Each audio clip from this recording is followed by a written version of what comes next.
Hello friends, you all are welcome again. Dear friends, figures of speech के series में आज हम लोग एक बहुत ही इम्पोर्टेंट फिगर ऑफ स्पीच के बारे में पढ़ेंगे, जिसका नाम है रेटोरिकल क्वेश्चन और इंटरोगेशन और इरोटेसिस। ये figure of speech English literature में एक बहुत ही वाइटल रोल प्ले करता है और इस फिगर ऑफ स्पीच का बहुत जगह पे यूज किया गया है, पोइट्री में, प्ले में और यहाँ तक कि नोवेल्स में।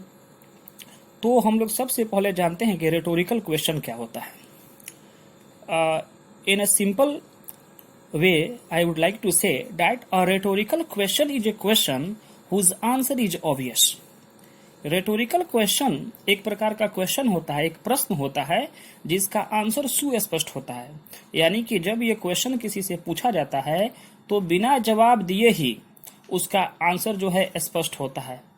यानी कि उसके आंसर के लिए आपको सामने वाले का इंतजार नहीं करना पड़ता है, वो आपको जवाब खुद ही मिल जाता है। बट तो फिर इसका यूज हम लोग क्यों करते हैं?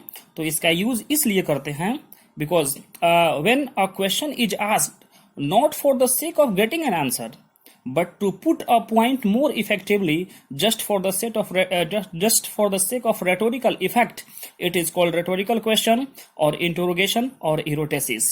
यानी कि इस क्वेश्चन इस क्वेश्चन को हम लोग इसलिए पूछते हैं ताकि किसी बात को, किसी पॉइंट को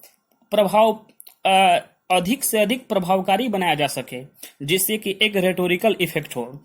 इस प्रश्न का पूछने का उद्देश्य किसी क्वेश्चन का जवाब पाना नहीं होता है, बल्कि किसी पॉइंट पे, किसी पर्टिकुलर पॉइंट को इफेक्टिव बनाने के लिए इस डिवाइस का हम लोग प्रयोग करते हैं।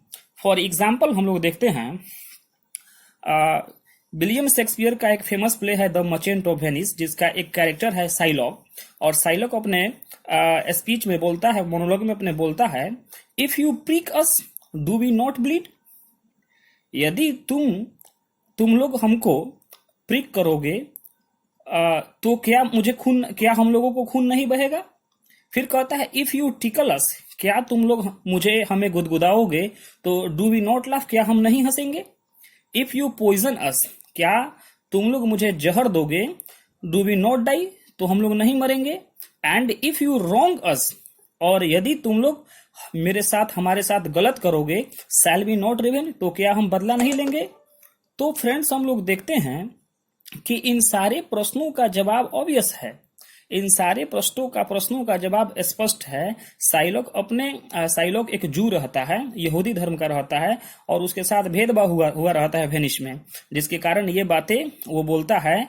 If you prick us do we not bleed, क्या तुम हमें प्रिक करोगे तो क्या हमारे शरीर से खून नहीं गिरेगा? ऑब्वियसली खून गिरेगा। आप किसी को किसी चीज से भोंकेंगे, उसको प्रिक करेंगे तो उसके शरीर से जरूर खून गिरेगा। फिर कहता है इफ यू टिकल अस, क्या आप हमें गुदगुदाएंगे तो हम लोग नहीं हंसेंगे? बिल्कुल हंसेंगे। आंसर ऑब्वियस है। इफ यू पॉइजन अस, क्या आप लोग हमें जहर देंगे तो हम लोग नहीं मरेंगे? बिल्कुल मरेंगे। एंड इफ यू रॉन्ग अस, यदि आप लोग हमारे साथ गलत करेंगे तो क्या हम लोग बदला नहीं लेंगे? तो बदला जरूर लेंगे। तो साइलॉक के कहने का मतलब ये है। नेक्स्ट एग्जाम्पल हम लोग देखते हैं, O wind if winter comes can spring be far behind. This is the most famous line of ode to the west wind by PB शैली।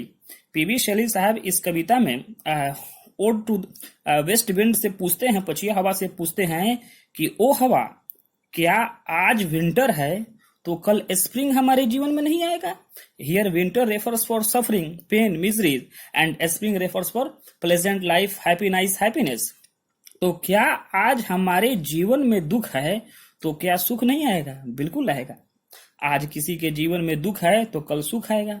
यानी सुख और दुख क्या है? हमारे जीवन के दो किनारे हैं। Happiness and sorrow are two banks of this life. तो इस प्रकार हम लोग देखते हैं कि रेटोरिकल क्वेश्चन का उपयोग किसी पॉइंट को मोर इफेक्टिव बनाने के लिए किया जाता है। एक और एग्जांपल मैं बताना चाहूंगा, among school children. W.B. Yeats का फेमस पोएम है अमोंग स्कूल चिल्ड्रेन। उस पोएम में W.B. येट्स कहते हैं, how can we know the dancer from the dance. मैं यहां लिख रहा हूं, आप लोग देख सकते हैं।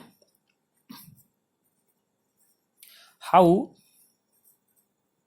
Can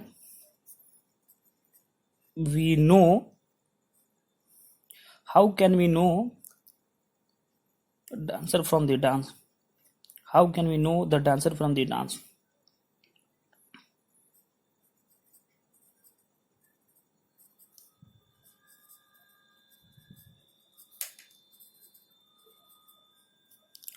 Here no means separate. No का मतलब होगा यहाँ पे separate. SEPARAT, separate. कभी इस पंक्ति के माध्यम से कहना चाहते हैं कि हम लोग एक कलाकार को उसके कला से कैसे अलग कर सकते हैं, यानी कि एक नर्तक को उसके नृत्य से कैसे अलग कर सकते हैं. How can we know the dancer from the dance. How can we know the dancer from the dance, यानी कि एक कलाकार को क्या उसके कला से अलग किया जा सकता है. इसका आंसर ऑब्वियसली है कि हम लोग नहीं कर सकते हैं.